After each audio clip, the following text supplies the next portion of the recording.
Halo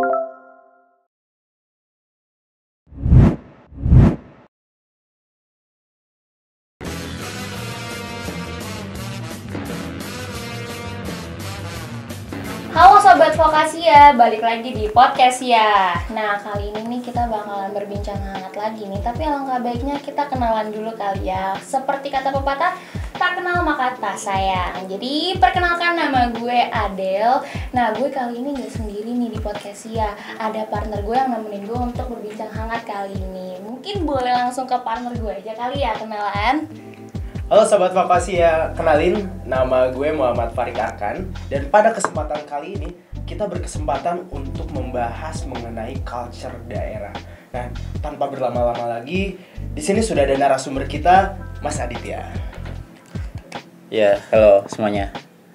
Oke, nah karena ada Mas Adit nih, kita mau berbincang tentang kultur daerah nih Mas, yang tentunya berhubungan dengan Mas Adit, karena Mas Adit ini lumayan lama banget tinggal di daerah tersebut. Nah, langsung aja kali ya gue mention daerahnya itu Makassar, ibu kota dari Provinsi Sulawesi Selatan nih, dimana di tahun 1971 sampai 1999 dikenal dengan nama Ujung Pandang. Pasti kalian udah penasaran banget kan, apa sih yang ada di Makassar, terus makanan khas apa sih yang ada di Makassar, mitos-mitosnya dan lain-lainnya. Langsung aja kali ya kita tanya Rik ya ke Mas Adit. Mungkin Mas Adit bisa memperkenalkan diri dulu kali ya terlebih dahulu. Oke ya. Halo Sobat Vokasia, ya salam kenal ya, saya Aditya Setiawan. Memang betul, saya dengan kota Makassar itu sangat dekat sekali, karena walaupun saya bukan berkelahiran di kota Makassar, saya lahir di Jakarta. Cuman pada saat umur 5 tahun nih, saya udah pindah ke sana. Dan saya sekolah dari kelas 1 SD sampai lulus SMA, berarti sekitar 12 tahun. Itu saya di sana. Lalu pas mulai kuliah S1 itu baru saya ada di Jakarta gitu. Jadi saya cukup lama ya di Makassar ya, sekitar 12 tahun. Dan saya juga keturunan masih ada keturunan Bugis dari bapak gitu ya. Bugis sendiri kan seperti kita tahu ya, itu salah satu suku yang ada di Sulawesi Selatan gitu. Wah, menarik banget kan topiknya kali ini nih. Nah, langsung aja kali ya kita masuk ke main topiknya nih. Kan seperti yang kita tahu nih, Makassar itu kan dekat dengan pantai ya Mas. Yeah. Dan pantai yang terkenalnya itu Losari. Nah, kalau dari cuacanya sendiri itu di Makassar gimana sih? Bedakah berbanding terbalik dengan Jakarta yang panas banget gitu kan? Kalau di Makassar gimana sih Mas? Nah, kalau di Makassar ini memang kan karena mengingat ini daerah pesisir ya, kita daerah pesisir. Posisi Makassar itu kalau di Pulau Sulawesi itu dia tuh ada di ujung sebelah kiri, sudut bawah sebelah kiri. Nah, itu dikelilingi oleh pantai dan memang daerah pesisir. Sebagaimana kita tahu tuh daerah pesisir pasti pada umumnya tuh agak panas ya, dibandingkan dengan daerah-daerah pegunungan atau daerah-daerah yang dataran tinggi, mungkin seperti Bandung dan sebagainya. Nah, memang cukup panas di sana ya. Dan selain itu juga kalau curah hujan sendiri normal sih sebenarnya, normal di negara Indonesia sebagai negara tropis ya gitu. Cuman memang agak lebih panas dari Jakarta. Ya, kalau kita yang tinggal di Jabodetabek ini kita kadang sering mengeluhkan panasnya Bekasi. Iya, Nah, sebenarnya kurang lebih seperti itu gitu. Kurang lebih seperti itu. Makanya begitu saya pindah ke Jakarta, saya sering main ke Bekasi dan saya merasa sudah biasa aja gitu ya. Sudah merasa biasa aja gitu, karena ya di Makassar kayak gitu. Iya, Saya setiap balik ke Makassar pokoknya walaupun cuma 2 minggu gitu, balik ke sini ya kulit saya agak gelap aja gitu ya. Itu Karena terik ya Mas. iya, orang-orang kiranya saya main, wah nih Mas Adit main ke pantai mulu nih. Sebenarnya enggak gitu, karena emang panas gitu kan, panas gitu. Nah, itu kan tadi kita udah ngomongin soal cuaca di Makassar nih gitu. Nah, itu kan Makassar adalah salah satu daerah di Indonesia ya Mas ya, betul. yang otomatis kita terkenalnya sebagai sumber penghasil bahan alam ya dari zaman penjajahan dulu gitu ya. Nah, kalau dari Makassar sendiri nih sumber daya alam yang sering dihasilkan atau yang paling di highlight itu apa sih Mas? Ya, tentunya mengingat Makassar itu sebuah daerah pesisir ya, itu yang sudah pasti sih hasil kekayaan lautnya ya, itu dari ikan laut. Terus juga selain itu juga bagian Makassar yang bagian agak ke tengah, atau Sulawesi Selatan yang bagian agak ke tengah gitu, itu penghasil macam-macam. kalau kita nyebut ini Sulawesi Selatan, ini misalnya kita nyebut daerah Jeneponto itu penghasil petani garam. Wah, garam ya. Ya, garam. Terus kalau di daerah Makassarnya sendiri, Kota Makassar itu langsung ke pantai lepas ya, ke laut ya. Itu sudah pasti ikan-ikan lautnya gitu ya. Itu dimana kita tahu sendiri, misalnya kalau kita di Jakarta gitu ya, kalau kita di Jakarta kita mau makan seafood aja gitu, itu bisa habis ratusan ribu, mahal ya banget ya ratusan ribu. Dan itu pun belum di restoran gitu. Nah kalau di Makassar enggak, di Makassar tuh kayak contoh kayak di sini pecel lele, di sini namanya pecel lele, kalau di sana namanya sari laut. Karena karena justru di sana orang sana jarang makan lele. Justru sebagian besar yang di tempat-tempat pecel lele kayak gitu, itu sebagian besar ikan laut, kakap merah dan sebagainya, dan itu murah gitu, dan itu murah. Berbanding terbalik di Jakarta ya Mas. Iya, Kan betul. Gimana ya? Kalau bisa dibilang itu kalau dari Makassar itu fresh from the oven kali Iya. ya. Jadi semua hasil lautnya fresh, terus Iya. kita bisa dapat vibes lautnya juga karena betul. kita makannya di pinggir laut Iya, gitu kan. iya. Ih, pasti kalian mau banget nih makan di pesisir pantai, terus seafoodnya fresh. Kapan lagi kalau bukan di Makassar ya Mas? Iya, Gitu. betul. Nah mungkin Arik nih ada nggak yang mau ditanyain lagi nih ke Mas Adit gitu kan? Karena kita kan masing-masing ini sama-sama penasaran nih tentang daerah Makassar ada apa sih gitu. Betul kan? banget. Tadi kan mungkin udah disebutin juga nih sama Mas Aditya, sangat variatif kalau untuk sumber daya alam lautnya. Nah, mungkin kita penasaran pastinya culture dan budaya di Sulawesi Selatan ini pastinya variatif juga. Boleh diceritain sedikit nggak Mas? Kira-kira kayak gimana sih? Nah oke, ini agak unik nih Makassar nih, Sulawesi Selatan ya khususnya. Kalau kita bicara soal contoh Provinsi Sumatera Barat, itu sukunya ada berapa? Banyak sih ya, Minang. Nah paling Minang doang. Terus kalau contoh di Jawa Tengah, sukunya ada suku aslinya apa? Jawa. Jawa gitu. Jawa Barat suku aslinya apa? Sunda kan? Iya. Sunda. Nah, oke. Makassar ini Provinsi Sulawesi Selatan ini satu provinsi itu punya 4 suku. Wah, Makanya banyak ya. iya di sana kita terkenal tuh dengan 4 etnis. Otomatis ada 4 bahasa. Gitu kan. Nah, jadi 4 suku ini Bugis, Makassar, Toraja, sama Mandar.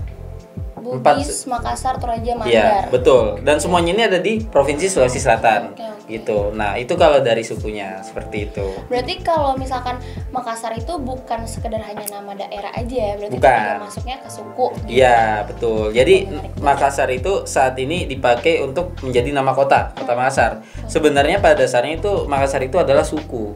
Itu. Cuman tadi kan yang seperti dimention oleh Adel bahwa Makassar itu sebelumnya di tahun 1971 sampai 1999 itu nama kotanya tuh Ujung Pandang, Iya, gitu ya. betul. Nah, terus karena memang di kota Ujung Pandang ini penduduknya sebagian besar itu bersuku Makassar, maka berubahlah nama itu menjadi Makassar. Kota Makassar. Nah, gitu. Tapi kalau kalian ke Makassar gitu, kalau kalian ke Kota Makassar itu kalian tidak akan mendapatkan tiket pesawat dari Jakarta ke Makassar, ataupun penyebutan di bandara itu bukan ke Kota Makassar, namun tetap ke Ujung Pandang. Ujung Pandang. Secara kode daerahnya aja itu UPG, Ujung Pandang gitu. Nah, jadi memang itu sebagian besar orang juga ngira-ngira ini Ujung Pandang sama Makassar sama nggak ya? Sebenarnya sama gitu. Sebenarnya sama gitu. Berarti case-nya sama kayak ini ya Mas, kan namanya Bali tapi di tiketnya Ya, Denpasar, Denpasar gitu, ya. gitu, betul. Berarti itu apa namanya istilahnya nama lain dari daerah Iya, gitu kan. betul. Nah kalau nggak salah juga nih Rick dan Mas Adit, yang aku research nih kalau misalkan Sulawesi itu punya nama sebutan lainnya, Celebes. Ya, Ya. betul, Celebes. Nah itu betul. apa sih Mas, bisa jelasin nggak Nah, sih? jadi dulu itu kan kita karena di Indonesia ini kan kita mungkin karena negara yang salah satu negara yang dijajah ya, gitu. Kita masing-masing pulau di Indonesia itu punya nama sendiri-sendiri sebenarnya. Sebelum Pulau Jawa ini dulu namanya Java Island. Sumatera itu Andalas, gitu. Kalimantan itu Borneo Island gitu kan. Nah, kalau Sulawesi ini yaitu Celebes. Celebes, betul. Namanya gitu. keren banget ya Rick. Iya betul Iya. banget. Nah, justru sebenarnya ini yang belum dipahamin oleh teman-teman semuanya nih gitu kan. Kayak misalnya selebes itu apa sih gitu kan? Selebes itu apa? Justru ya dari situ berangkat dari penamaan yang sudah ditetapkan oleh mungkin pada saat pemerintahan Belanda pas dahulu gitu ya gitu. Oke, itu mungkin bisa jadi informasi yang sangat menarik juga nih buat sobat-sobat vokasi ya. Mungkin kalau ada yang denger selebes itu apa sih? Nah, itu sebutan untuk Pulau Sulawesi gitu. Jadi jangan salah kaprah lagi ya, jangan salah definisi lagi nih gitu. Namanya keren banget ya Rick ya. Keren banget itu. Gitu fancy. Oke, mungkin lanjut sedikit nih Mas. Ya. Kan tadi mungkin sempat di-mention bahwa di Sulawesi Selatan ini memang banyak suku, ada 4 nih Mas. Nah, tentunya mungkin akan ada variasi dari bahasa itu sendiri. Betul. Nah, kira-kira kalau dari Mas Aditya sendiri gimana ya ngomongnya? Mungkin apakah fasih nggak nih Mas ngomong bahasa Sulawesi Selatan? Oke, kalau untuk bahasa sendiri kan otomatis kan dari 4 suku itu berarti masing-masing punya bahasa sendiri-sendiri kan.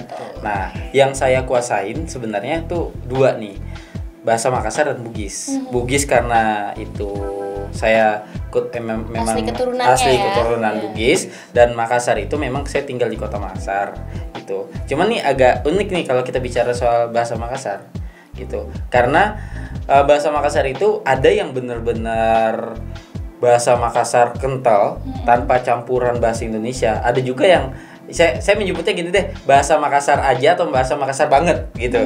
Nah gitu, jadi ada yang benar-benar full bahasa Makassar, itu kalian mungkin kosakatanya full dan kalian belum tentu ngerti dengan bahasa itu.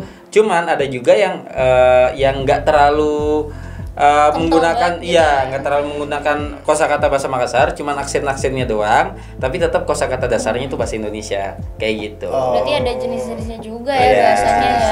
Kalau Mas Adit sendiri kira-kira lebih suka pakai yang mana Mas? Lebih sering pakai yang mana? Yang banget atau yang aja? Nah, kebetulan saya di beberapa tahun itu saya tinggalnya di kota Makassar. Kalau kota Makassarnya ini itu isinya nggak semuanya asli Makassar, jadi banyak pendatang juga. Perantau gitu. Iya, itu jadi kayak Makassarnya yang Makassar aja gitu ya, Makassar aja. Jadi kosakatanya itu masih pakai kosakata bahasa Indonesia, cuman tetap ada logat Makassarnya kayak gitu. Oke.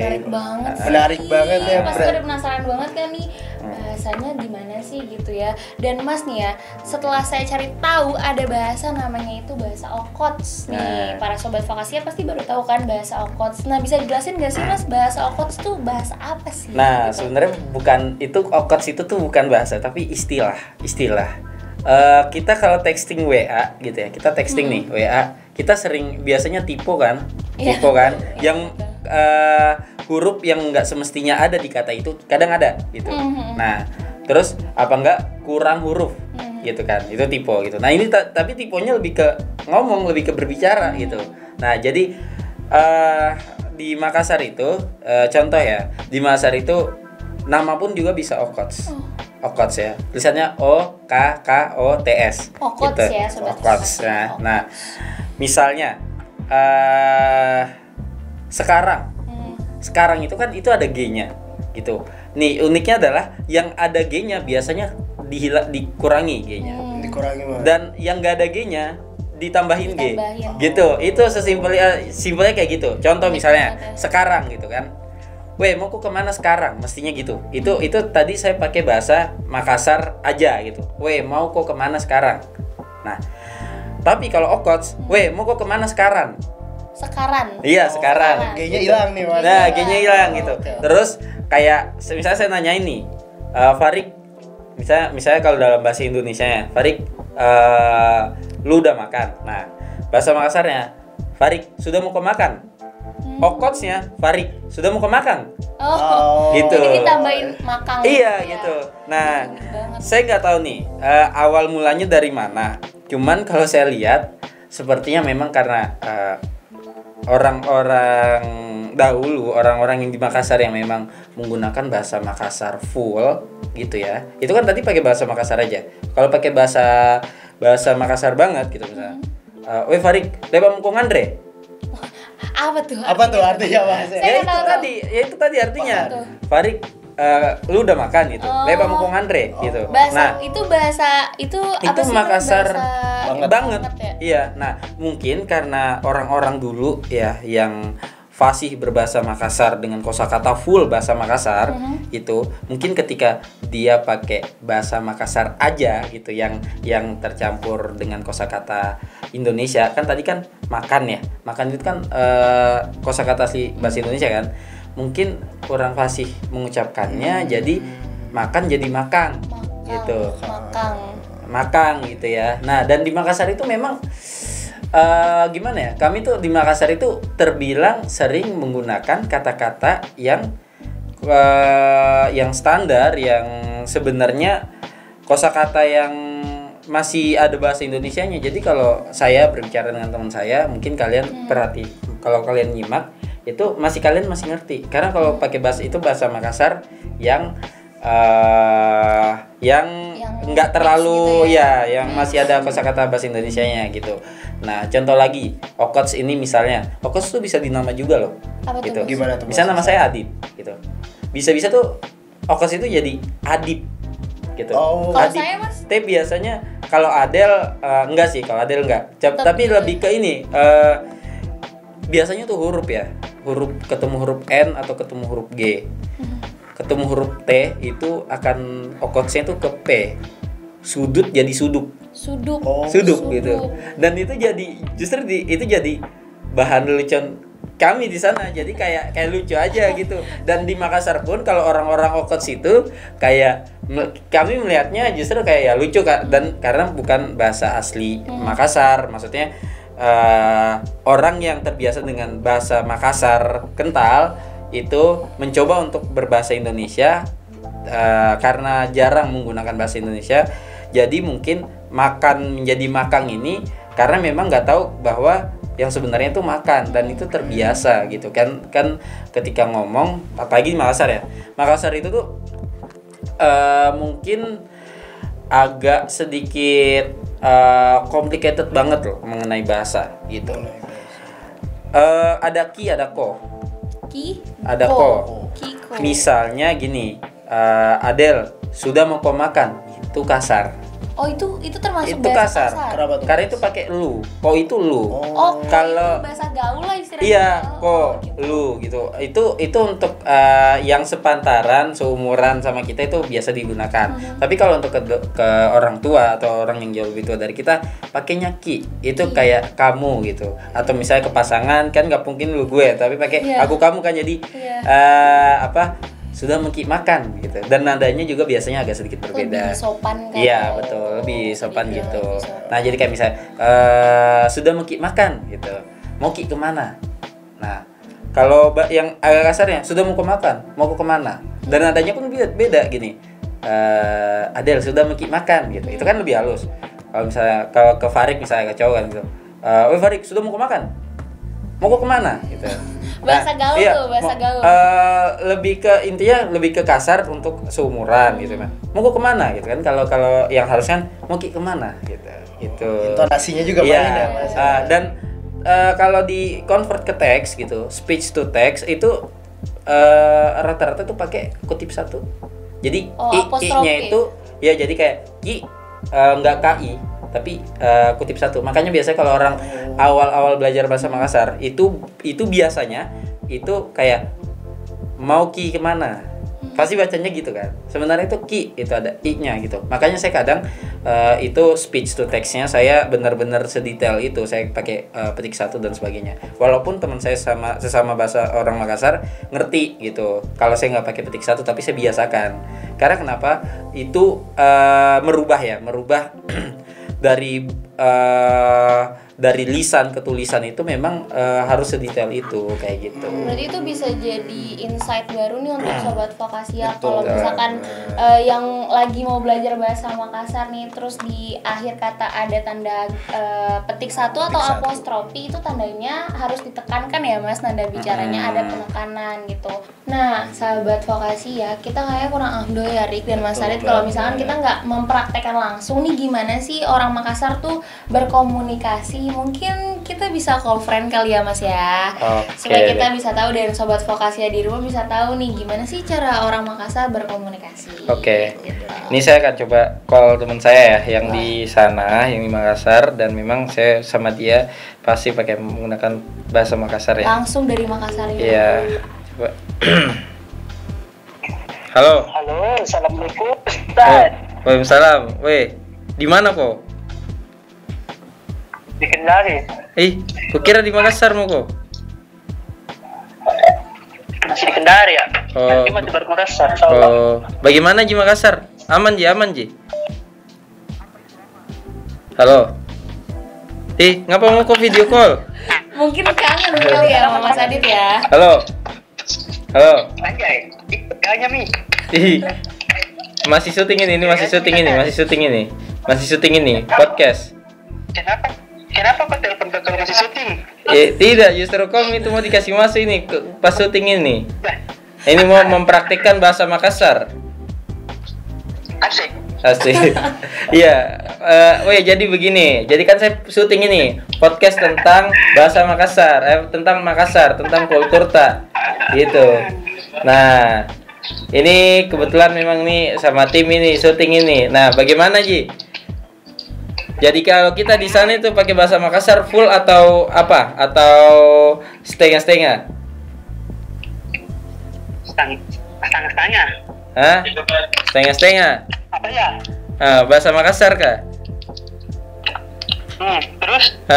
Bagaimana kalau kita pakai bahasa Makassar untuk sehari-hari di sana? Apakah full atau memang kayak masih ada bahasa Indonesianya? Masih ada bahasa Indonesia. Masih ada bahasa Indonesia. Contohnya kayak gini ya. Ini kita pakai bahasa Indonesia ya. Nah, Iya. dadah kok dulu. Jangan cek. Iya, ya. Nah, jadi memang kita menggunakan bahasa Makassar seperti ini gitu ya. Ada kadang full pakai bahasa Makassar, kadang juga memang tetap bahasa Indonesia, cuman dengan aksen Makassar gitu. Kayak misalnya, coba apa nu bikin? Contoh kalimat. Ya, apa nu bikin di situ? Dulu aja. Nah, itu pakai bahasa Indonesia tapi masih itu bahasa Makassar aja. Kalau bahasa Makassar banget. Anu paring joreng. Cidong-cidong. Ya gitu. Kok lucu banget ya. Coba. Lepa mau kong Andre jarang. Lepa Mang Andre, jangan. Jarang. Jarang oh. Lepa Mang Andre jarang.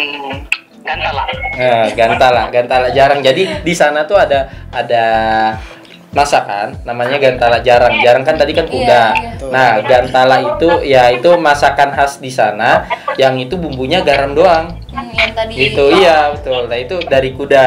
Nah. Garam sama pitsin. Oh, enggak. Dari sana enggak ada micin, hanya pitsin. Ya. Ya, oke, Kak. Tapi direbusnya satu malaman. Nah, satu malam ya. Dada warnanya mana bening. Tapi ya udah itu kayak gitu dan itu jadi makanan di sana gitu. Dan kebetulan Didin ini dia orang Jeneponto asli. Nah, yang dimana penghasil kuda terbanyak di sana. Gitu. Kuda dan garam gitu. Oke, Pak ya, Cak. Nah, oke. Thank you. Sapa sobat vokasi ya. Nai orang pintu. Nai orang. Ya, staff-staffnya semua. Nih, anak-anak podcast ya. Asik. Nih. Dia konten creator juga. Semangat. Habis syuting podcast juga tadi.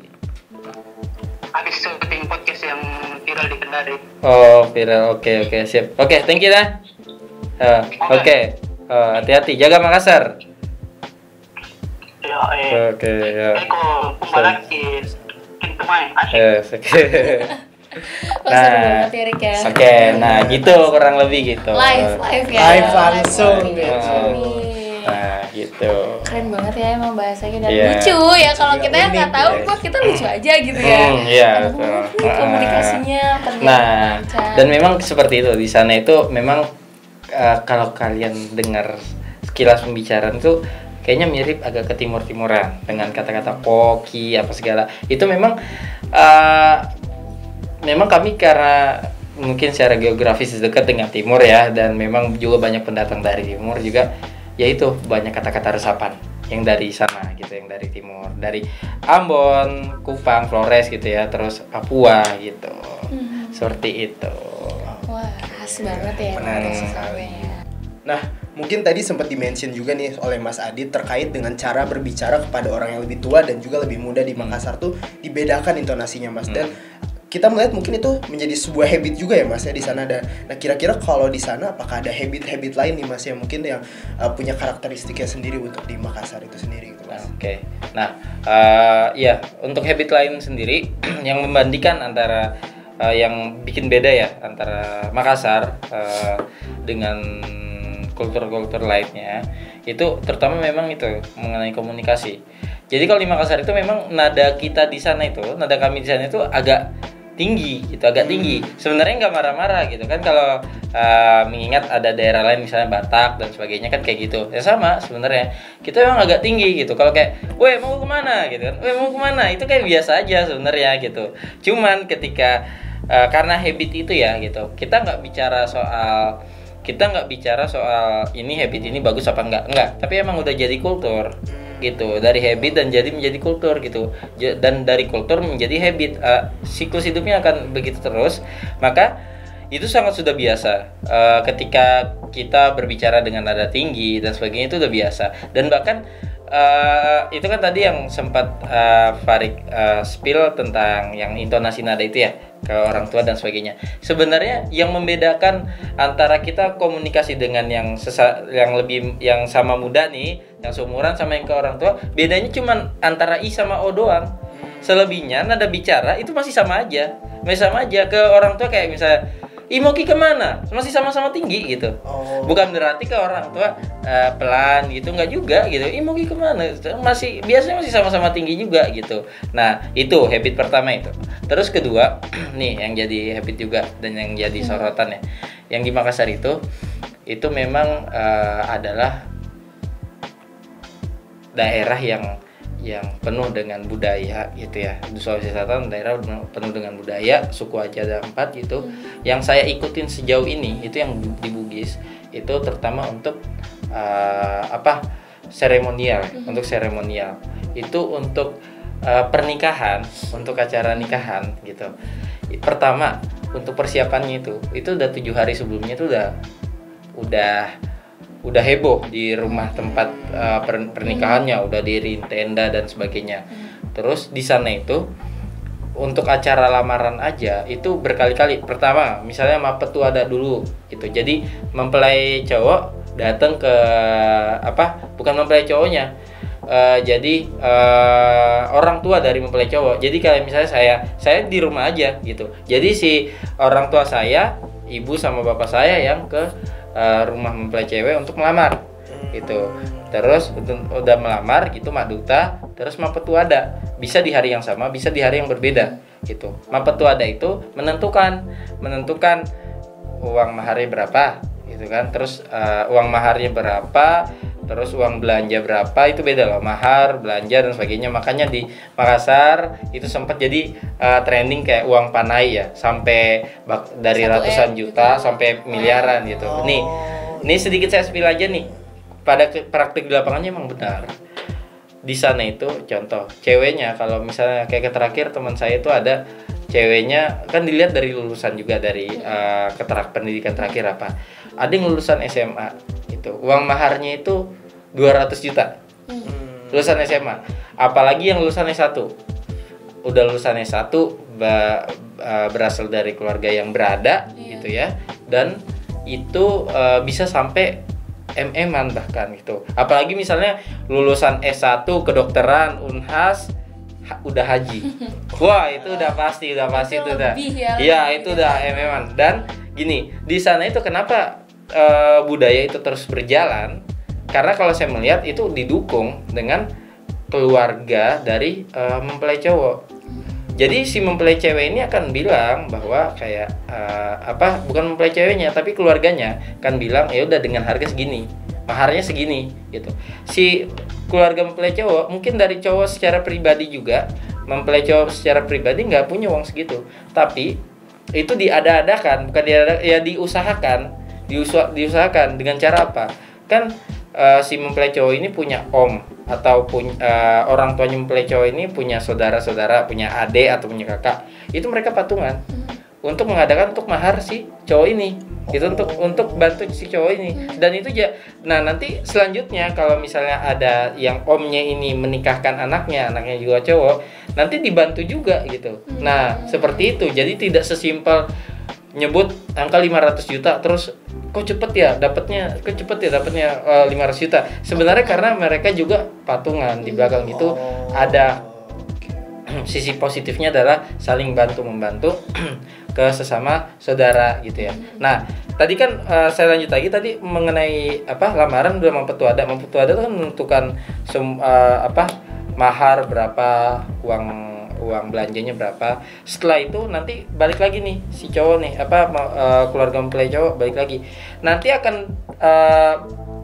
datang kembali ke rumah mempelai wanita, calon mempelai wanita itu ketika membawa uang mahar dan uang belanjanya, termasuk sama belanjanya misalnya kayak beras 5 karung buat hajatannya kan nanti kan. Nah itu akan balik lagi tuh mapendre dui naikin uang gitu kan. Setelah itu baru ditentukan tanggal nikahnya tanggal berapa.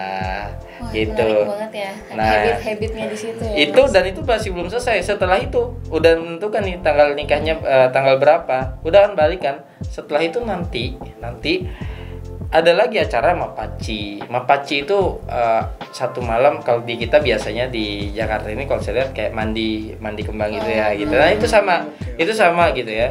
Mapaci itu kayak gitu, cuman pakai daun yang buat warnain kuku, daun pacar itu ya namanya. Kalau di Sumatera mungkin malam bainai gitu ya. Ya, nah terus gitu. Ya, nah itu kayak gitu mempelai wanita dan pria seperti itu. Begitu akad nikah, kan biasa kalau kita di sini kan akad nikah mempelai cowok di sebelahnya mempelai cewek. Ini enggak, mempelai cowok sendiri. Gitu. Mempelai ceweknya nungguin di kamar. Nah, nanti setelah akad nikah diantarin ke kamar buat jemput mempelai ceweknya gitu. Dan itu suatu upacara adat yang lumayan panjang kalau di Bugis ya. Itu di Bugis. Itu kayak ibaratnya makan-makan prasmanannya bisa berkali-kali karena contoh buat diriin sebuah tenda aja karena kami di sana itu menggunakan rumah panggung. Gitu. Rumah panggung enggak. Kalau di kampung saya itu di Sidrap itu sekitar 4 jam perjalanan dari kota Makassar. Itu nggak ada jarang rumah batu, itu adanya rumah panggung dari kayu gitu. Dan di sana itu nggak ada gedung kan buat acara nikahan dan sebagainya. Jadi yang di bawah rumah serta pelataran itu yang disulap menjadi buat tempat hajatannya. Jadi dari 7 hari sebelumnya itu udah sibuk orang warga sekitar, ya terbilang keluarga juga lah gitu, udah sibuk bahu-membahu saling membantu untuk mendirikan acara tersebut gitu. Nggak ada sewa tenda, mungkin ada, cuman kayak kalau dulu itu seingat saya kalau pas saya masih SMP di sana gitu kan, itu sewa tenda di sini yang sama tiang dan sebagainya itu nggak ada. Yang ada di sono potong pohon, kayunya didiriin sebagai tiang, baru ini terpal. Tapi disulap dengan riasan ya 11-12 sama dekor gitu deh gitu. Pokoknya yang jasa dekorasi itu. Nah, itu buat seremonial. Lumayan panjang dan lumayan makan banyak uang ya. Iya, betul. Rangkaiannya panjang banget ya. Banyak banget habit-habit yang emang jadi kultur khasnya dari daerah Makassar ya, Mas. Gitu. Nah, itu kan kalau tadi kita udah bicara soal habit ya, Mas. Dan kalau culture gitu, tradisi itu nggak terlepas dari hal yang namanya mitos nih. Kita melipir sebentar Sobat Vokasia ke mitos nih. Nah, kira-kira mitos apa aja sih yang ada di daerah Makassar tuh, Mas, yang menjadi highlight gitu kan? Nah, ini nih part terserunya nih. Oke. Nah, Kalau untuk mitos sendiri, mungkin ini satu yang akan saya ceritakan, dan ini memang sudah menjadi sorotan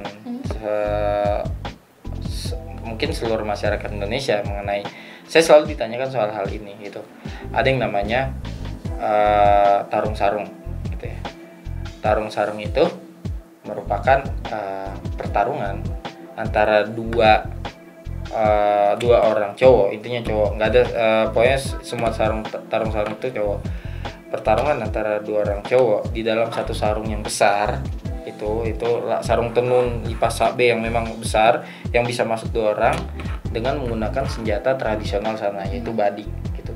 Badik itu senjata kayak golok, tapi ujungnya itu kayak pistol, jadi megang gini. Jadi ketika kita megang gini, itu lurus, posisinya lurus. Kan kalau golok kan kita kalau mau posisinya lurus kita megangnya gini. Betul, Nah ini kayak gini pistol, kita gini. Emang tujuannya buat nikam, buat nusuk gitu, buat nusuk. Nah ini saya mungkin tunjukin salah satu foto di sini. Nah, nanti bisa dilihat juga ya sama Sobat ya, Vokasi ya. nanti muncul ya. Nah, ini kurang lebih ilustrasinya seperti ini. Tapi ini bukan tarung sarung beneran. Maksudnya ini mungkin orang memang foto dengan berpose seperti ini biar ada gambaran. Cuman dulu emang sering seperti itu. Ada orang punya masalah, itu bermasalah dengan temennya atau siapapun. Jadi ini nggak harus benar-benar musuhnya, bisa jadi temennya gitu. Karena di sana itu menjunjung tinggi namanya harga diri, siri napace gitu. Nah, jadi mereka ada konflik, entah apapun itu, masalah harta lah, masalah kerjaan dan sebagainya. Nah, konfliknya tidak dapat terselesaikan dengan hukum. Mungkin kalau dulu memang hukum pidana dan sebagainya itu memang apalagi kalau pedalaman itu tidak terlalu berlaku atau mengabaikan gitu. Balik lagi ke hukum adat gitu, atau balik lagi ke hukum yang memang kita mengatakan ini hukum rimba, karena dimana ini tarung sarung ini memang ya udah taruhannya nyawa gitu. Jadi ada dua orang pemuda bermasalah, nggak selesai masalahnya, ke hutan itu, ke tengah hutan, tidak ada yang melihat satupun gitu. Tidak ada yang melihat satupun, dan mereka kan tarung sarung. Di situ mereka ya udah taruhannya nyawa. Balik bisa tinggal satu orang doang gitu. Seperti itu. Serem banget ya Rik ya. Banget ya. Dan itu dan tarung sarung ini berarti sudah tidak ada di masa-masa sekarang ya Mas? Nah, sekarang sudah tidak ada, namun menjadi kayak bela diri tradisional, yang dimana kayak sebenarnya kayak pencak silat. Kita tahu sendiri pencak silat menggunakan golok, tapi goloknya itu sekarang dijadiin cabang olahraga dan akhirnya goloknya ditumpulin gitu. Nah sekarang ada seperti ini dan memang ya udah tumpul gitu, dan ya tujuannya bukan ditusuk gitu, tapi emang kena dapat poin kayak gitu. Justru kayak seperti ini dengan kearifan lokal yang ada, gimana caranya biar tetap ada tradisinya tapi tidak mematikan atau tidak membahayakan. Berarti dialihkan ke sebuah seni gitu. Iya. Jadi sebuah kesenian bela diri mungkin ya, Mas. Dan ini ada filmnya loh, film layar lebar dan tayang di seluruh Indonesia. Namanya Tarung Sarung. Cari aja. Dan salah satu pemainnya sebagai pelatihnya Tarung Sarung ini, kalian tahu Mad Dog nggak? Tahu. Nah itu. Salah satu pemainnya dia. Dan ya artis-artis yang mungkin kalian kenal seperti itu gitu. Jadi badik ini turun temurun warisan. Namanya badik itu pasti selalu ada di setiap orang Bugis gitu ya, termasuk saya. Tapi saya nggak bisa saya bawa ke Jakarta, dan saya simpan tuh. Dan memang karatan dan sebagainya, memang ya sudah, saya menganggap itu hanya sebagai simbolis saya sebagai orang Bugis, tapi saya nggak akan gunakan apalagi untuk kejahatan dan sebagainya. Iya, betul gitu. Karena badik itu ada esensi tersendiri. Iya betul. Jadi mungkin seiringan berjalannya waktu ini pun sudah berubah mungkin maknanya mungkin ya Mas. Betul. Peruntukannya mungkin sudah Iya berubah. betul. Ya, menarik. Betul. Tadi Mas Adit sempat bilang soal kearifan lokal nih ya, Sobat Vokasi ya. Betul Nah, banget. kearifan lokal itu kan kaitannya nih sama objek-objek wisata yang ada Betul di Sulawesi nih. Nah Kita kebetulan kan di liburan Makassar bentar sendiri ya. identiknya dengan Pantai Losari itu kan Iya, orang betul awam tuh banget. sangat Iya. awamnya dengan itu. Nah mungkin karena ini di pesisir pantai, kira-kira ada tempat wisata lain gak sih Mas kalau untuk di Makassar ini? Untuk sobat Vokasia liburan nih Mas, referensi mungkin bisa gitu. Iya, oke.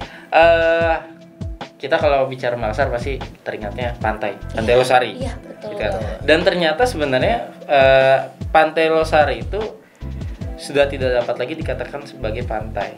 Oh, kenapa tuh Mas? Karena itu anjungan. Kita nyebutnya di sana anjungan. Anjungan. Karena udah modelnya udah nggak ada pasir, itu langsung urukan gitu ya, urukan langsung tebing, langsung beton gitu, udah langsung laut. Jadi nggak ada pantai-pantainya lagi. Oke. Nah, tapi saya akan nge-share nih di sini. Saya akan tunjukin ke kalian destinasi-destinasi di Sulawesi Selatan gitu, yang memang terkenal dengan pantainya, dan ini memang sudah banyak, mungkin kurang lebih banyak orang yang tahu tentang pantai ini. Dan mungkin bisa menjadi referensi untuk para sobat Vokasia yang mau liburan ke Makassar nih Iya. destinasinya. Nah, pertama di sini ini ada Pantai Bira. Oke. Berada di Bulukumba, masih satu provinsi di Sulawesi Selatan. Pantai ini kalau saya tidak memberikan nama file ini, atau saya nggak menyebutkan ini Pantai Bira, pasti kalian ngiranya apa? Pantai Bali. di luar negeri. Iya. Atau nggak di Bali Iya. mungkin? Bali. Nah, sebenarnya ini ada di Sulawesi Selatan dengan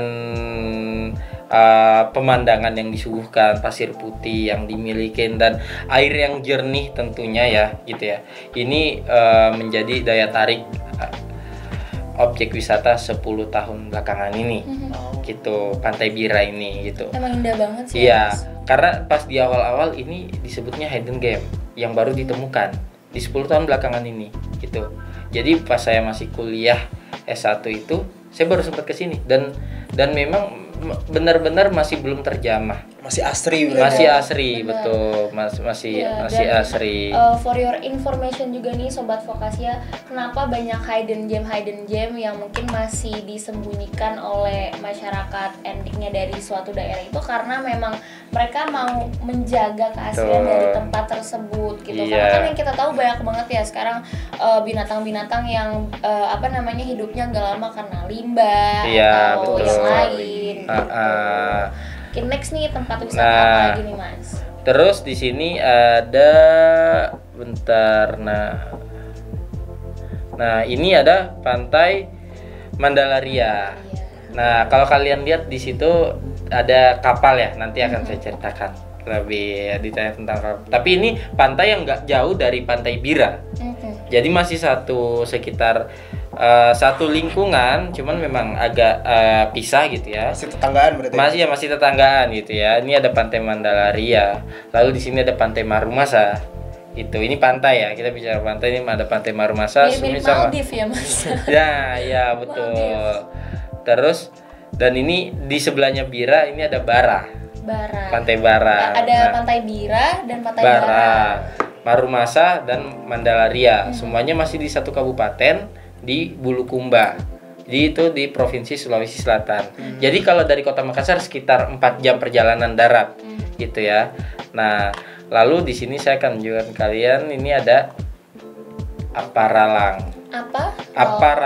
Aparalang ini tuh bukan pantai tapi langsung tebing gitu ya. Langsung tebing, dan ini masih ada masih di satu lingkungan itu. Iya, masih sekitaran situ ya, paling sekitar berarti nggak jauh-jauh 20 ya, menit Mas? perjalanan lah gitu. Pokoknya masih di satu kabupaten itu, masih di Bulukumba.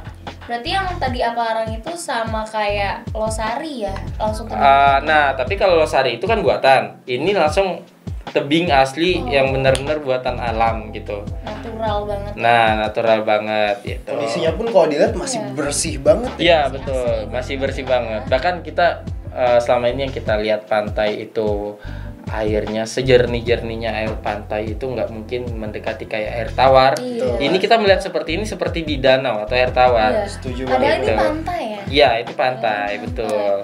Tuh.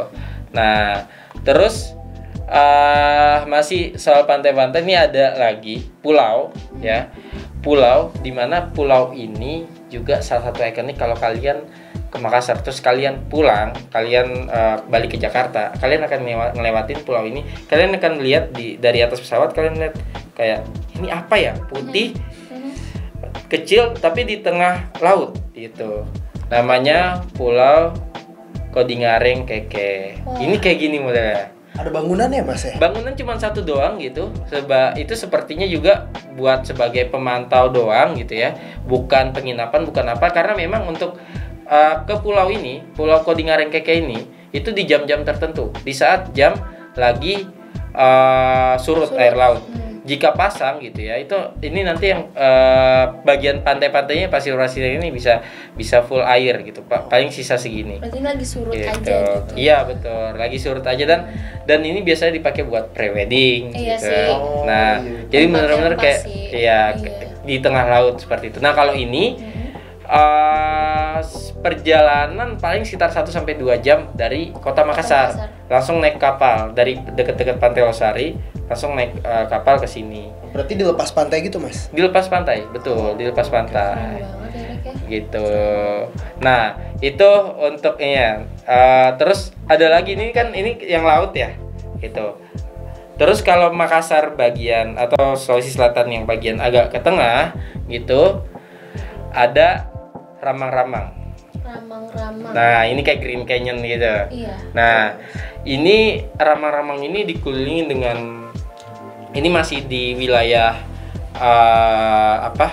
Pegunungan. iya, Bulu Saraung, namanya Bulu Saraung ya.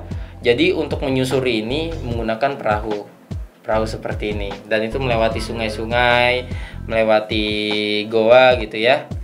Ngeliat fotonya kayak di green screen ya. Iya, Padahal bener. sebenarnya Saking bagusnya ya. Iya asli itu. loh. Nah ini dan dilihat sendiri pantulan dari cahaya matahari yang tertutupi tebing-tebing itu jadi menambah eksotisnya ya, gitu ya. Nah terus ada leang-leang. Kalau leang-leang ini taman prasejarah. Jadi batu-batu yang ada di sini katanya batu-batu yang memang peninggalan masa purba gitu. Nah, ini leang-leang. Lalu terakhir ada Bantimurung. Kalau Bantimurung ini air terjun dan kupu-kupu ya. Air terjun dan kupu-kupu itu yang menjadi ciri khas dari Bantimurung ini.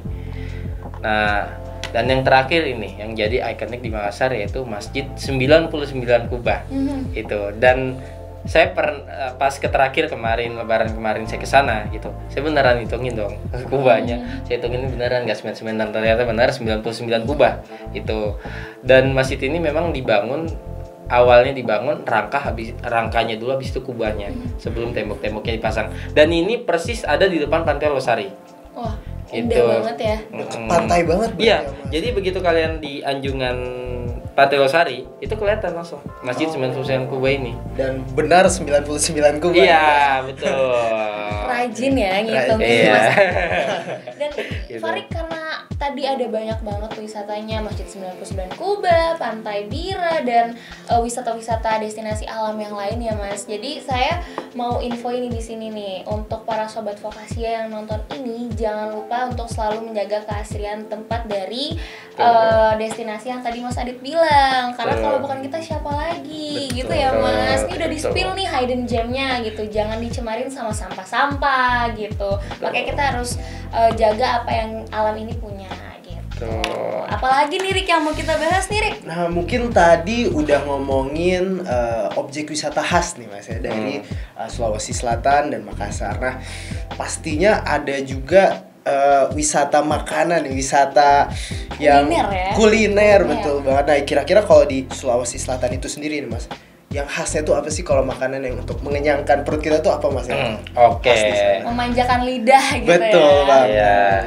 Apa Nah, tuh, Mas? jadi kalau di sana itu kami itu di sana itu sih dua ya. Biasanya paling umum itu dua.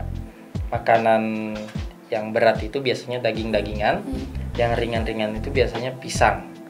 Olahan pisang, terbuat dari pisang gitu. Nah, mungkin yang berat dulu kali ya. Yang paling sering orang-orang kenal itu adalah coto Makassar. Ini khas Gitu, banget iya. nih. Bukan soto ya, bukan soto terus orang yang ngomong okot jadi coto, bukan. Gak tipe ya mas? Bukan. namanya coto ya, Coto cuy. Makassar. Jadi coto Makassar ini memang adalah olahan daging, bukan hanya daging ya, jeroan juga gitu, kayak misalnya hati, paru, terus lidah sapi ya, daging sapi, terus babat itu yang udah direbus dan dipotong-potong gitu, potong-potong kecil. Lalu disiram kuah yang memang khasnya coto ya itu, dan disajikannya dengan mangkok kecil.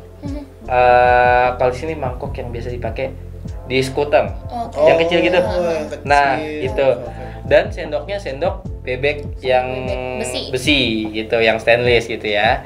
Nah lalu biasanya coto Makassar ini ya dimakannya dengan tentunya kita selain protein kita butuh karbo Iya, ya. betul. Gitu. Betul banget. Nah ini biasanya dimakannya dengan ketupat khas di sana, yaitu dari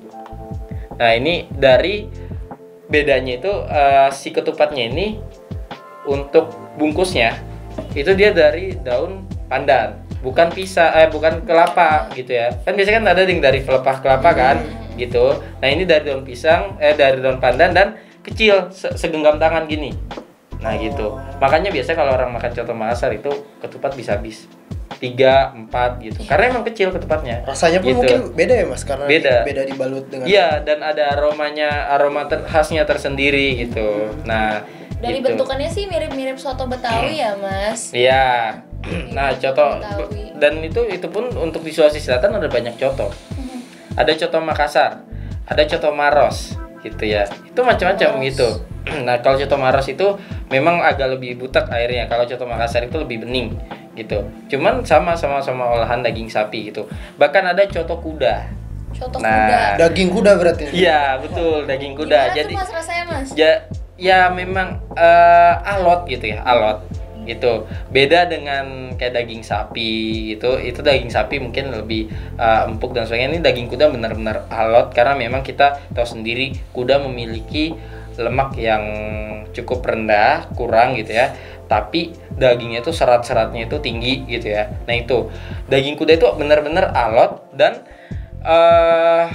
berbagai macam lah masakan dari daging kuda, salah satunya coto Makassar coto ini gitu ya, coto kuda gitu ya, coto kuda. Dan di sana di Makassar itu khususnya ada daerah namanya Jeneponto, itu sudah sangat biasa ya memakan daging kuda, dan setiap ada hajatan di sana itu rasanya kurang lengkap jika tidak menyembelih atau memotong kuda gitu.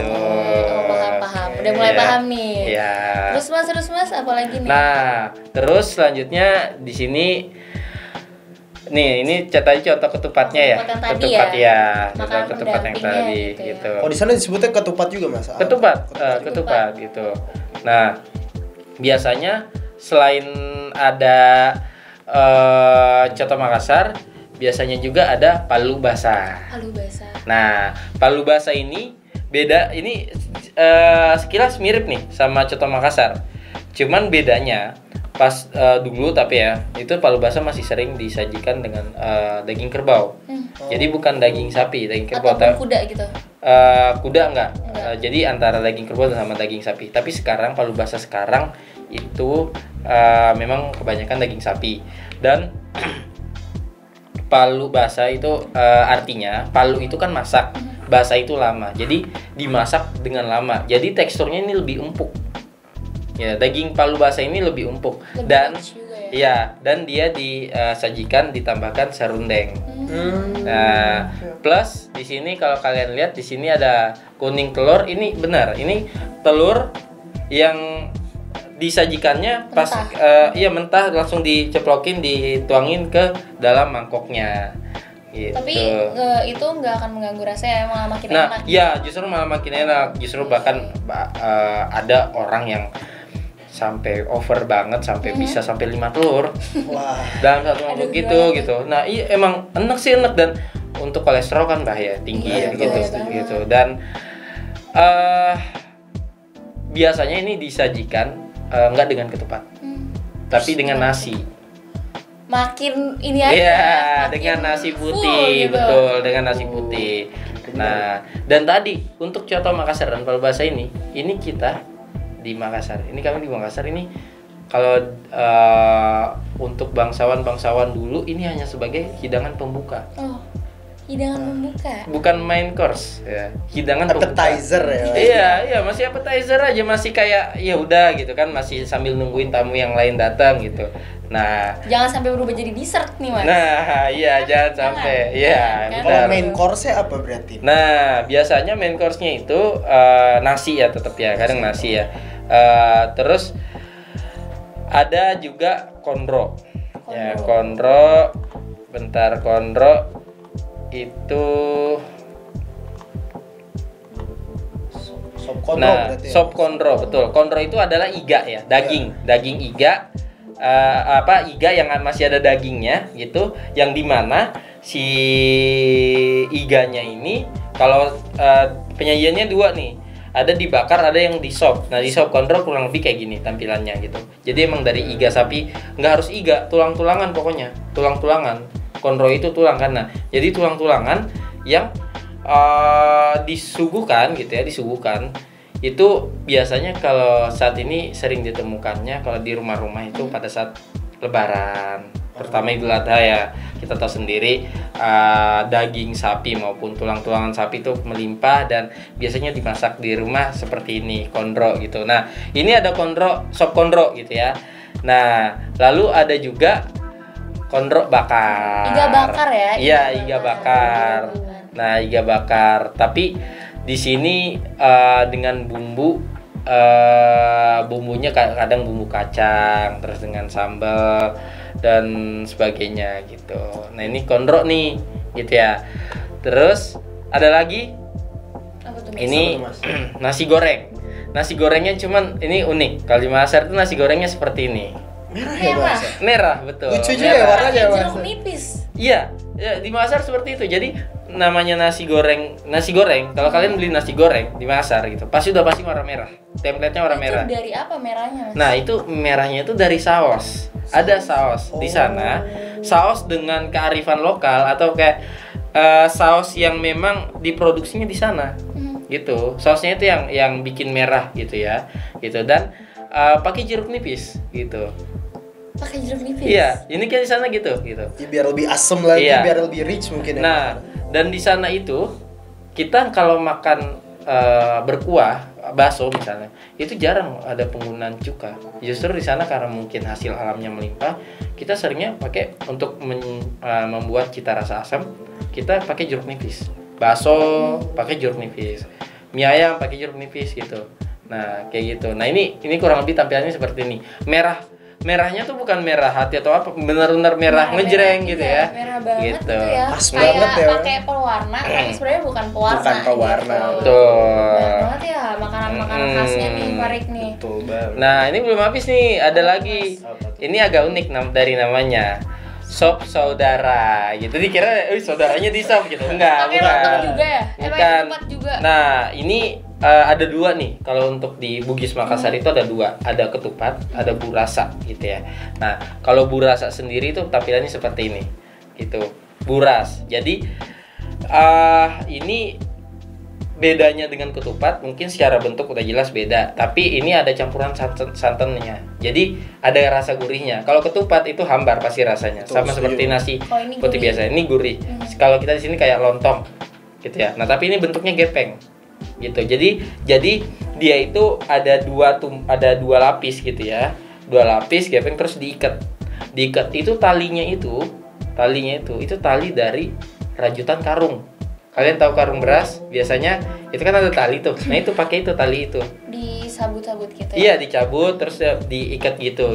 Nah, biasanya ini ditemuin kalau selain di rumah makan, kalau di rumah-rumah masing-masing itu biasanya pada saat lebaran. gitu. Jadi kita di sana itu ada makanan yang memang ditemuinya pada saat Lebaran doang. Kalaupun kita lagi pengen makan, gitu ya. Kalau kita lagi pengen makan, itu kita cari di rumah makan yang tertentu juga gitu ya. Nah ini ada yang isinya beras biasa pakai santan, ada yang beras ketan untuk burasa ini. Nah ini tadi yang dilihat di foto ini disajikannya dengan burasa, bukan ketupat gitu ya, dibungkus dengan daun pisang. Nah sop saudara ini sebenarnya nih uniknya gini.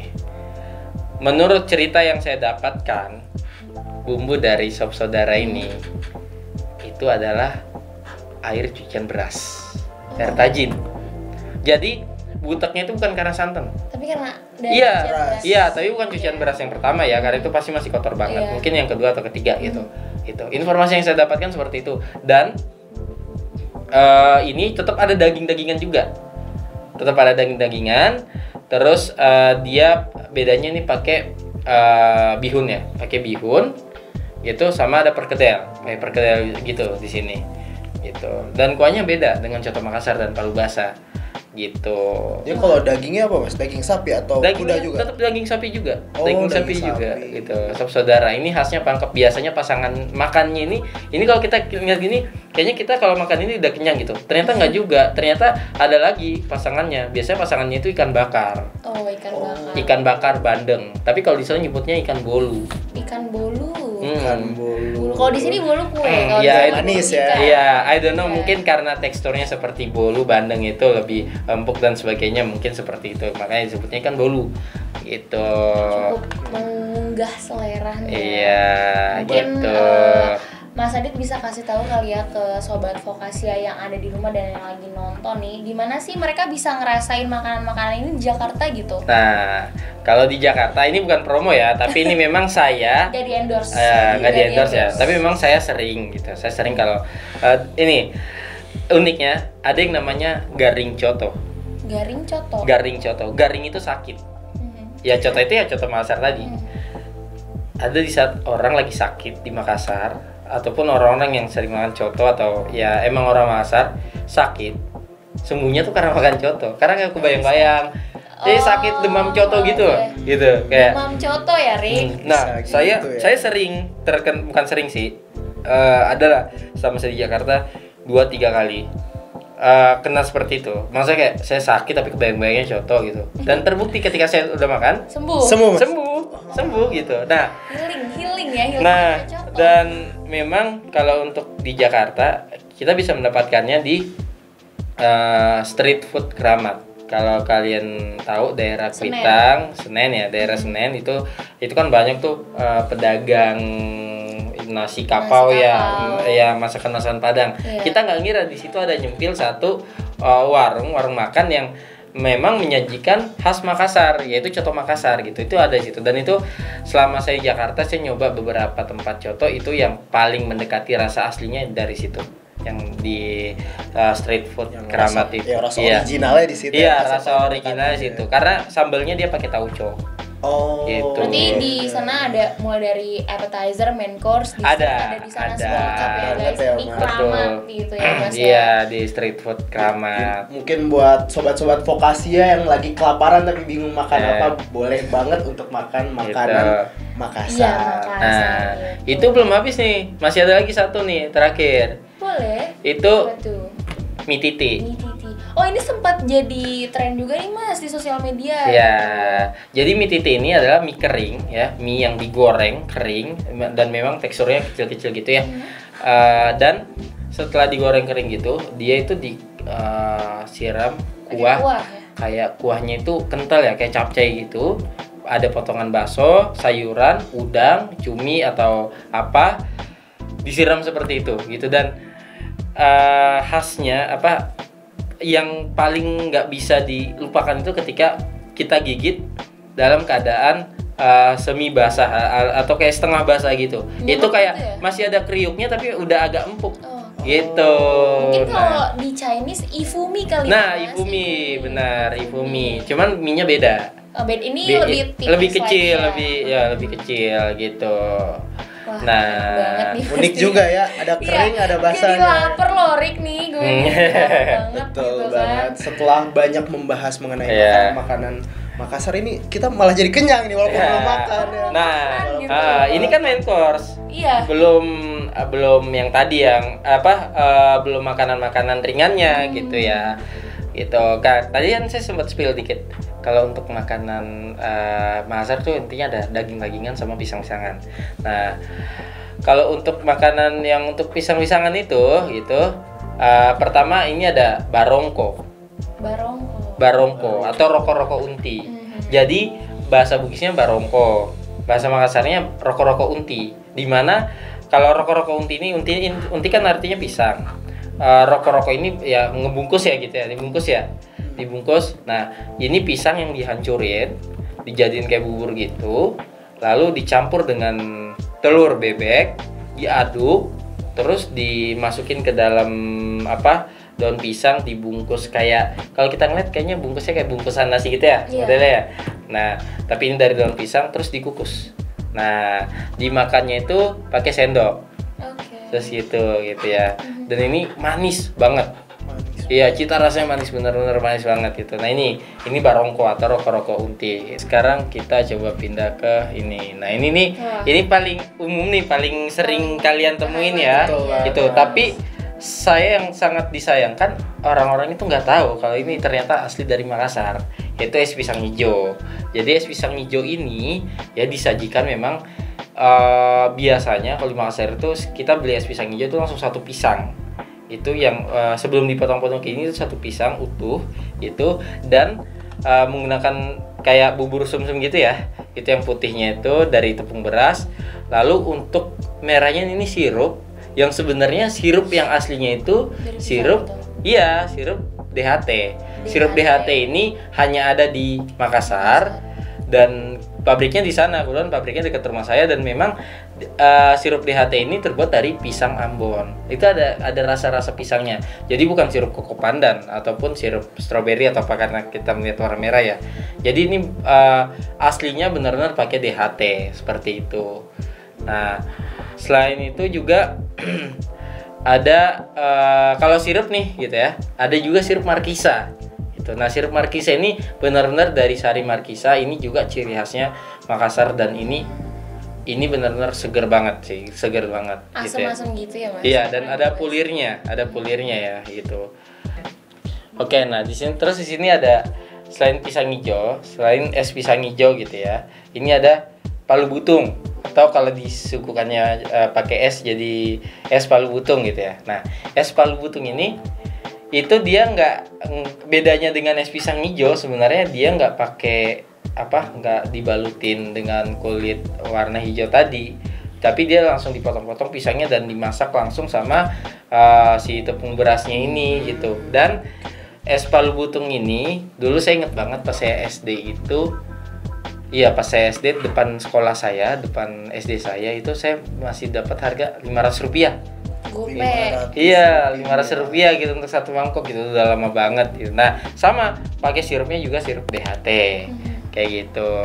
Nah, ini buat teman-teman juga nih, edukasi buat teman-teman juga. Jadi bener-bener yang asli es pisang hijau atau es palu butung itu bukan yang ada badaknya, bukan. Tapi sirup DHT, menggunakan sirup DHT gitu ya. Nah, bisa didapetin di Makassar ya, Mas? iya betul. Ada pun juga yang dari sini itu kirim, mereka ngirim sirup DHT-nya gitu. Lalu selanjutnya di sini ada pisang epe ya, pisang epe. Nah, tampilan jadinya seperti ini. Ini pisang kepok yang dibakar ya, gambarnya mungkin kurang lebih seperti ini. Bentar. Nah, dibakar lalu setelah dibakar kayak digeprek gitu, tapi cuman sekali doang gitu. Pakai alatnya ini di epe ya. Epe itu digepengin gitu ya. Digepengin. Setelah digepengin, disiram kuah gula merah sama duren gitu ya. Duren, Mas. Jadi ada durennya gitu. Ada rasa-rasa durennya, dan itu emang manis banget juga, manis ya. Dan pisangnya ini enggak matang banget. Bukan pisang yang matang banget gitu ya. Nah, lalu setelah itu sekarang itu udah banyak variasinya. Ada yang pakai keju, ada yang pakai matcha, mungkin ada yang pakai Milo dan sebagainya. Dan saat ini kalau di Makassar, kalau kalian ingin mencari penjual pisang epe, saat ini terbilang udah agak sulit ditemuin di tempat-tempat biasanya. Tapi yang saat ini yang masih bertahan sampai saat ini penjual pisang epe itu ada di sekitaran Pantai Losari gitu. Jadi di pinggir Pantai Losari gitu itu banyak berderet ya. Itu gerobakan, mereka pakai gerobak itu jualan pisang epe gitu. Tapi kalau di Makassar lain itu belum tentu ada gitu. Karena udah jarang. ya para penjual juga tahu kali ya Mas, kayak ikonik Makassar itu ya Pantai Iya. Losari. Jadi mereka Masih dagangnya jualannya tuh di sana. Iya, dan segmentasi pasarnya mereka paling kayak turis lokal, turis asing yang memang berkunjungnya ke Pantai Losari. Karena saya kalaupun saya ke Makassar, saya bakal beli ini sih pisangnya. Iya, pastinya. Karena penasaran ya Rick ya kita. Iya, itu. Lalu lanjut selanjutnya pisang lagi. Ini namanya, kalau ini dari Bugis, namanya Sanggara Belanda. Sanggara itu artinya pisang goreng ya. Pisang goreng Belanda. Itu. Pisang goreng. Ini pisang yang benar-benar matang, yang lembek gitu ya. Dibelah, diisi krimnya itu berupa mentega, dan ada mentega, ada kacang atau biji wijennya atau meses gitu. Terus ya dipoles mentega gitu. Setelah itu jadi goreng, ya jadi kayak gini hasilnya, manis banget. Itu gula juga di dalamnya tuh gula gitu ya. Jadi dikasih gula pasir sampai benar-benar manis banget gitu. Nah kayak gini tampilannya. Lalu ada lagi Sanggara Pepe. Sanggara Pepe ini kan tadi Sanggara itu pisang goreng ya. Pisang goreng pepe ya, pisang yang digoreng terus geprek-geprek gitu. Makanya pakai sambal. Jadi kayak ayam geprek gitu, pakai sambal. Unik ya Mas, ya pisang sama Pakai sambal. Iya, gitu. Manis dan pedas. Nah, dan ini tuh pisang mentah. Bukan pisang matang loh, pisang mentah. Jadi enggak ada cita rasa manisnya sebenarnya. Justru lebih ke agak sepet terus ada pedesnya gitu. Nah, ini penyajiannya Sanggara Pepe. Setelah itu ini ada pisang goreng namanya kambing-kambing. Kambing-kambing. Iya, kambing-kambing tapi bukan kambing, pisang goreng gitu ya, pisang goreng. Kambing yang bukan kambing gitu. Iya, kambing yang bukan kambing. Karena ini buat kalian yang suka dengan pisang goreng, kalau misalnya ibu kalian masak pisang goreng terus kalian cabutin gitunya tepungnya, kulitnya gitu. Ini kayaknya cocok deh buat kalian. Karena kenapa? Ini pisang gorengnya ini didominasi dengan tepung ya. Jadi pisangnya dipotong kecil-kecil terus dicampur sama adonan tepungnya. Nah, itu digorengnya kayak bakwan gitu. Itu. Jadi tepung di sini hanya sebagai kayak pisang di sini hanya sebagai pelengkap doang, tapi utamanya itu tepung gitu. Dan biasanya disajikan bisa dengan sambal atau dengan gula pasir ya, dicocol dengan gula pasir kayak gitu. Nah, lalu paling itu sih sebenarnya kalau dari makanannya ya. Dessertnya gitu ya. ya. Masih banyak sebenarnya, masih banyak. Dan di Makassar itu, ini nanti bisa dilampirkan ya fotonya. Di Bugis Makassar itu, kalau ada acara nikahan, itu prasmanannya bukan cuma prasmanan nasi, tapi ada prasmanan kue yang dimana kita dijamu oleh tuan rumah yang mengadakan hajatan. Itu kita dijamu dengan meja lesehan, kita duduk lesehan gitu. Mejanya paling setinggi gini gitu ya. Itu isinya kue bosara. Itu bosara itu penyajian kue pakai ditutup gitu ya. Itu semua kue-kue ini enggak pisang epe enggak sih, kayak Sanggara Belanda, terus kayak tadi pisang yang digoreng barongko gitu, barongko dan kue-kue lainnya, puding dan sebagainya itu disajikan di situ. Jadi berderet panjang nih. Jadi budaya yang sekarang ada di Makassar, di Bugis Makassar, saya melihatnya itu sebagai cerminan dari apa yang dilakukan oleh bangsawan atau kerajaan-kerajaan di sana pada saat dahulu kala. Itu cara mereka menyajikan, cara mereka menjamu tamu seperti itu. Itu dan itu kayak semacam pesta teh gitu, karena itu pakai teh gitu, minum teh dengan suguhan kue yang manis-manis dan sebagainya seperti itu. Banyak banget ya Rick ya. Nih jangan lanjutin lagi nih. Nanti makin kenyang. Iya. Nanti bisa sobat vokasi bisa kolesterol virtual. Iya, Jangan. betul. Nah, selanjutnya nih Mas ya, untuk menutup perbincangan hangat kita kali ini, kita bakalan mentionin fun fact tentang Kota Makassar. Apa aja sih Rick? Yang pertama, Mungkin kita mulai dari letak geografis mungkin ya. Ini letak geografis Kota Makassar ini sangat menarik nih. Iya, apa tuh, Karena letaknya tuh menjadi sebuah apa ya, center point Pusat, of Indonesia, pusat ya, betul ya Mas ya? Iya, betul. Ya, jadi Makassar ini memang kalau dilihat dari peta Makassar ini kan berada di Indonesia Tengah, ya. Nggak timur, nggak barat, tapi lebih ke tengah. Lalu perbandingan jamnya dengan Indonesia Barat 1 jam. Gitu. Kalau kita di sini jam 6, di sana jam 7 gitu. Nah, dan memang di tengah udah pasti ini sangat tepat dan posisinya memang benar-benar di center point, di titik tengahnya Indonesia. Dan di sana sudah dibangun center point of Indonesia. Salah satu titiknya itu ya di di dekat Masjid 99 Kuba tadi gitu.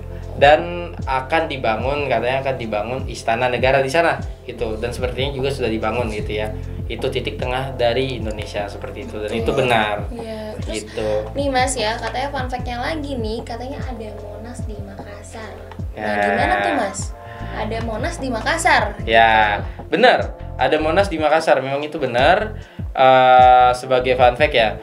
Jadi kayak gini, gambarannya yaitu sebenarnya bukan Monas, tapi Monumen Mandala. Kami menyebutnya Monumen Mandala atau monumen yang memperingati pembebasan Papua Irian Barat ya, Irian Barat. Ya, di mana Monumen Mandala ini memang kalau secara konstruksi bangunan memang persis kayak Monas, tapi sebenarnya Monas itu lebih tinggi gitu ya. Monas yang di Jakarta itu lebih tinggi, dan Monumen Mandala ini itu berada di tengah-tengah Kota Makassar. Gitu. Wah, cukup menarik ya, Rick ya. Jadi kayak Jakarta tapi kayak di Makassar ya, tapi Iya. bukan juga ya. Bukan, Iya, bukan betul. juga. Betul. Nah, tentunya mungkin berkaitan sama monumen seperti ini, tentunya Makassar ini banyak ini ya Mas, saya mungkin banyak ikatan sejarahnya, seperti misalkan bahwa makam Hasanuddin, Sultan Hasanuddin itu ada di Makassar. Iya, Mungkin tentunya. secara singkatnya kayak gimana? Ya, jadi sebenarnya memang Sultan Hasanuddin itu kan memang pahlawan nasional dan memang berketurunan Makassar, dia asli di sana gitu. Namun bukan hanya Sultan Hasanuddin, ada juga pahlawan nasional yang kita semuanya tahu gitu ya. Kita semuanya tahu, tapi kita mungkin baru ini kita tahu bahwa kuburannya dan pernah dipenjara di Makassar. Yaitu Pangeran Diponegoro. Nah, Pangeran Diponegoro itu salah satu pahlawan nasional yang kita tahu ya, sama-sama kita tahu itu beliau memang di penjara di namanya Benteng Rotterdam. Benteng Rotterdam ini benteng yang dibangun oleh Belanda gitu pada masa penjajahan dan berhadapan langsung dengan laut itu. Jadi laut yang di seberang Benteng Rotterdam ini itu pelabuhan, ada pelabuhan. Itu adalah pelabuhan yang dipergunakan untuk oleh Belanda untuk keluar masuk logistik dan pasukannya gitu. Nah, di dalam Benteng Rotterdam ini terdapat penjara yang memang ketika kita ke sana itu jalannya agak masuk ke bawah, dan itu tertulis bahwa itu adalah penjara Pangeran Diponegoro. Letak dari Benteng Rotterdam ini nggak terlalu jauh dari Pantai Losari, sekitar nggak nyampe 5 menit udah nyampe Benteng Rotterdam, dekat gitu ya. Gitu. Nah, untuk teman-teman yang suka dengan sejarah nih ya, yang suka dengan sejarah, memang bagusnya teman-teman ketika di Makassar mampir ke Benteng Rotterdam. Nah, terutama di sana ada tour guide-nya, minta untuk diarahkan dan sebagainya. Di situ mereka akan menjelaskan lebih detail lagi tentang Makassar. Karena kenapa? Karena Benteng Rotterdam ini mempunyai banyak cerita, mempunyai banyak sejarah mengenai peradaban di Makassar ini pada saat masa penjajahan seperti itu. Berarti bukan cuman kota yang punya banyak sejarah doang nih, Rik. Iya. Nah, Betul Kota banget. Makassar ini menjadi tempat konservasi kupu-kupu. Ya, Mas, betul. Ya, betul, betul. Dan seluruh spesiesnya ada di situ. Nah, tadi kan sempat saya spill dikit tuh Ya. mengenai Banting Murung ya. Banting Murung itu selain air terjun, itu juga balai konservasi Konservasi kupu-kupu yang terbesar di Indonesia. Karena kenapa? Segala macam semua jenis kupu-kupu ada di sini gitu ya. Nah, ini bisa dilihat sendiri gambarnya. Ini itu ada di pinggiran kayak sungai di tengah hutan gitu. Itu memang mereka itu akan di situ, dan kupu-kupu itu kan kalau nggak salah umurnya nggak lama. Dan ketika kita main ke Banting Murung itu kita bisa membawa oleh-oleh berupa kupu-kupu yang diawetkan. Nah, dan itu dibingkaikan itu sebagai oleh-oleh atau cenderamata dari sana ya. Itu yang diawetkan, di mana segala macam semua jenis kupu-kupu ada di sini, mulai dari yang kecil sampai besar, dan gambarannya kurang lebih seperti ini. Itu kayak kita lagi berada di dalam negeri dongeng ya gitu. Kita ada di lembah seperti itu, terus dengan kupu-kupu, berbagai macam warna kupu-kupu ada di situ kayak Ini gitu. paket lengkap bangetnya ini Iya. lihat ya, kayak Betul udah ada banget. sejarahnya, tempat konservasinya. Terus ada lagi nih fun fact, katanya Sulawesi Selatan ini mirip Amsterdam. Betul banget. Nah. Waktu itu aku sempat bingung tuh. Kenapa tuh, Rik? Aku tuh lihat foto ada kincir angin kayak di Belanda. Wah, Ternyata bener-bener pas mirip dilihat Amsterdam lagi, dong ya? ternyata di Makassar. Itu apa itu, Tuh Mas? gimana tuh, Mas? Nah, jadi memang nanti nih fotonya nanti saya lampirkan.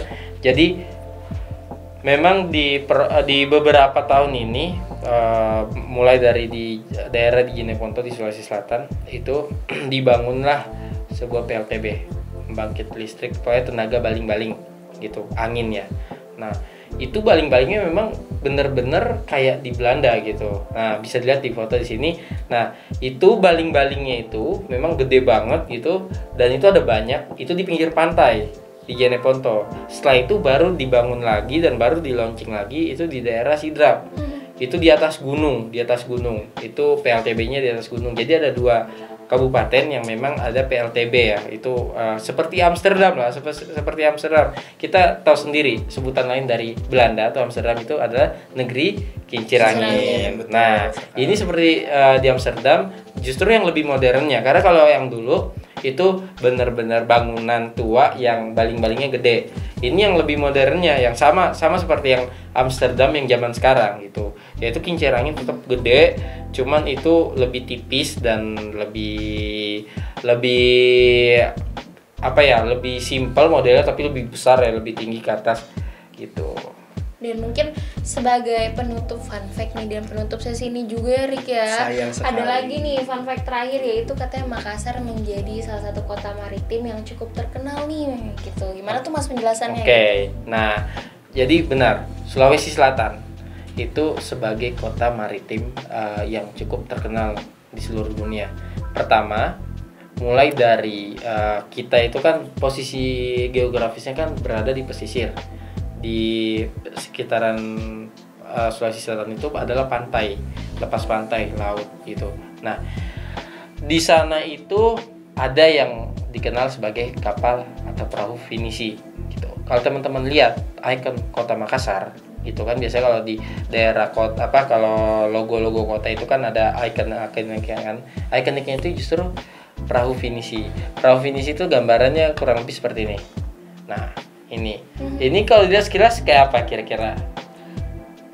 Kayak perahu bajak Iya. laut ya. Nah, Kayak perahu bajak bener, iya bener. Ini justru ikoniknya sono adalah perahu ini gitu. Jadi perahu ini ya, ini full kayu yang dibuat oleh tangan manusia, dan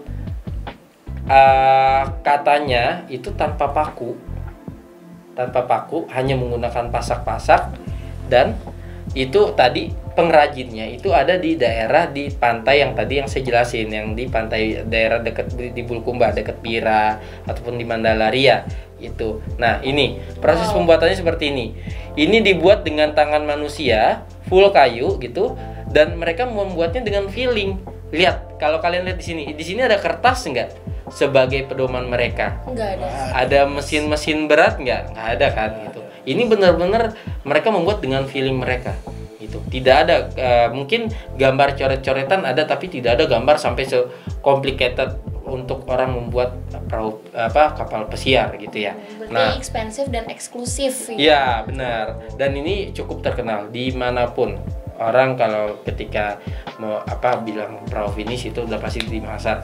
Dan dibuatnya memang sengaja di pinggir pantai. Kenapa? Karena memang setelah ini akan dibangun dalam waktu 1 sampai 2 tahun misalnya gitu kan. Nah, setelah jadi ini langsung diluncurkan di pinggir pantai itu. Gitu. Jadi tidak ada lagi proses pemindahan, dan kayu-kayu yang dibuat pun dengan kayu berkualitas tinggi ya, di mana ini akan kuat sama-sama berpuluh-puluh tahun. Dan salah satu alutista TNI kita itu ada kapal finisi juga, ada perahu finisi, dan memang ini diakui oleh seluruh dunia. Kenapa Makassar menjadi daerah maritim yang cukup dikenal di dunia? Karena memang sebagian besar perahu finisi ini sudah berlayar keliling dunia. Wah, hebat banget ya Rika. Gitu. Dan satu lagi, Makassar itu kebanyakan orang-orang di Sulawesi Selatan ya, terutama mau itu dari Makassar, dari Toraja, dari Bugis dan sebagainya, itu sebagian besar remaja-remaja atau anak-anak mudanya itu ketika lulus SMA, mereka itu rata-rata banyak yang mau masuk pelayaran, pengen berlayar dan sebagainya. Karena memang behavior udah jadi behavior dari nenek-nenek moyang mereka. Dan ketika kita tahu di Jakarta misalnya, rata-rata kalau pendatang atau perantau dari Makassar itu tinggalnya nggak jauh-jauh dari laut. Karena kita nenek moyang kita itu minimal itu nggak jauh dari laut biar gampang nyari ikan, alias jadi nelayan. Itu. Kalaupun yang modern sekarang mungkin lebih ke misalnya menjadi petugas pelabuhan atau apa. Intinya yang berkaitan dengan laut. Seperti itu.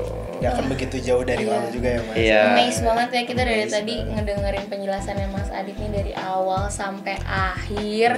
Bener-bener unexpected banget nih, bakal sekeren itu Makassar loh. Pembahasannya dari A to Z, mulai dari tempat wisata, makanan, budaya, dan lain-lain.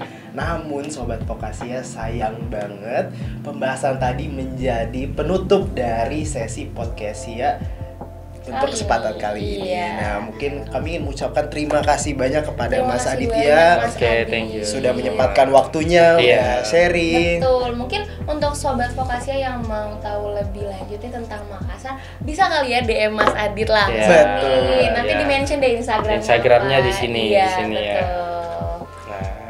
Nah, buat Sobat Vokasia nih yang nonton podcast ya kali ini, kalian bisa banget nih komen di bawah ini kultur-kultur apa aja sih yang ada di daerah kalian gitu. Betul banget. Dan mungkin kita cukupkan untuk sesi Podcasia kali ini. Jangan lupa teman-teman untuk terus mantengin YouTube dari Vokasia untuk terus ngikutin konten Podcasia ini. Mungkin sekian dari kita. Thank you. Thank you, bye-bye.